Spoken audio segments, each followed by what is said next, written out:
پتہ ہے کیا، آج سے تقریباً 1 سال پہلے میں بہت پریشان تھی اور اکیلے بیٹھ کر گھنٹوں رویا کرتی تھی۔ ظاہر سی بات ہے، نہ نماز پڑھتی تھی نہ قرآن، اور اللہ سے اتنا دور تھی، ٹوٹ سی گئی تھی۔ سارے دروازے بند تھے، لوگوں کے پاس مدد کے لیے گئی، لیکن میرے پاس مددگار تو کیا، مدد کا وعدہ کرنے والا بھی کوئی نہیں تھا۔ لوگوں نے مجھ سے منہ پھیر لیے تھے اور میں اتنا روئی، مہینوں گزر گئے۔ پھر مجھے خیال آیا، میں سب کے پاس گئی مدد کے لیے، لیکن اللہ کے پاس نہیں گئی، جہاں مجھے سب سے پہلے جانا تھا۔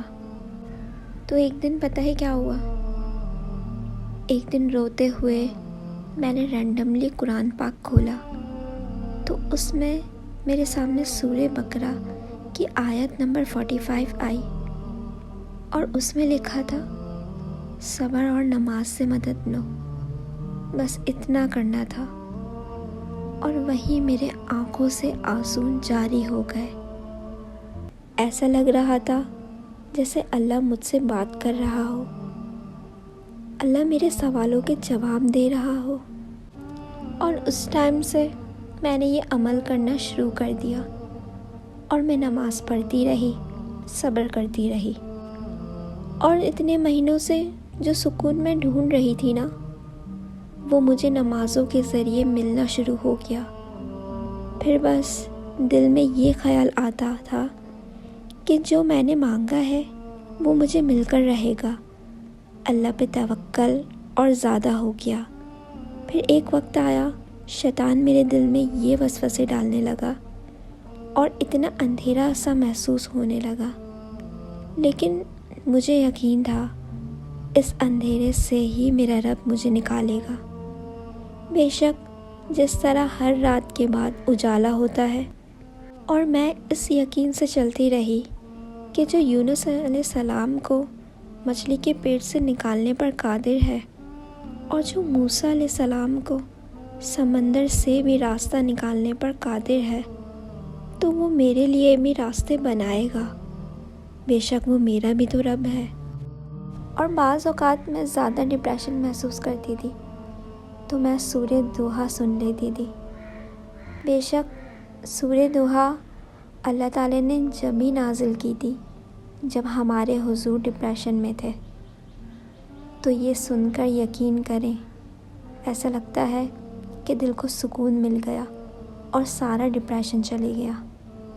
بے شک سورہ دوحہ میں اللہ فرماتا ہے، تمہارے پروردگار نے نہ تو تم کو چھوڑ دیا اور نہ تم سے ناراضی ہوا، اور آخرت تمہارے لیے دنیا سے کہیں بہتر ہے، اور تمہارا پروردگار تمہیں عنقریب اتنا کچھ عطا فرمائے گا کہ تم خوش ہو جاؤ گے۔ اسی میں یقین کریں 9 مہینے گزر گئے اور اللہ نے میری دعا سن لی۔ اب اگر سوچوں تو بہت ہنسی آتی ہے مجھے، کبھی کبھی تو کہہ کے بھی لگا دیتی ہوں کہ میں کتنا پریشان تھی۔ وہ پریشانی کا وقت بھی گزر گیا، سارے معاملات صحیح ہو گئے، اور جو مانگا تھا وہ سب بھی مل گیا، اور اس سے بڑھ کر اور بھی بہت کچھ۔ اور میں اللہ سے قریب بھی ہو گئی، کیونکہ اللہ تعالیٰ اپنے بندوں کو اپنے سے قریب کرنے کے لیے کبھی کبھی آزمائشیں دیتا ہے کہ میرا بندہ میرے پاس آتا ہے یا نہیں، یا میرا بندہ مجھ سے نا امید ہوتا ہے یا نہیں، مجھ پہ یقین رکھتا ہے یا نہیں۔ اور آپ اللہ سے جیسا گمان رکھو گے، اللہ پاک ویسا ہی آپ کے ساتھ ہے۔ اور یہ میں نہیں کہہ رہی، یہ تو حدیث میں آتا ہے کہ اللہ فرماتا ہے، میں اپنے بندے کے ساتھ ویسا ہی معاملہ کرتا ہوں جیسا وہ مجھ سے گمان رکھتا ہے۔ تو یہ ساری باتیں کہنے کا مطلب یہ ہے کہ آپ اللہ سے نا امید نہ ہوا کریں۔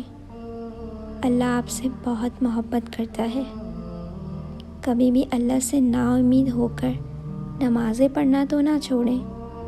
صرف وقتی پریشانی ہوتی ہے. اللہ کوئی پریشانی یا آزمائش ہمیشہ کے لیے تو نہیں دیتا. اللہ بہت رحیم ہے. بس اللہ پر بھروسہ رکھیں اور اس پہ کامل یقین رکھیں. اگر آپ کو میری بات سمجھ آئے تو اس پر عمل ضرور کریے گا اور کامنٹ سیکشن میں ضرور بتائیے گا. دعاؤں میں یاد رکھیے گا. اللہ آپ سے بہت محبت کرتا ہے. جزاک اللہ.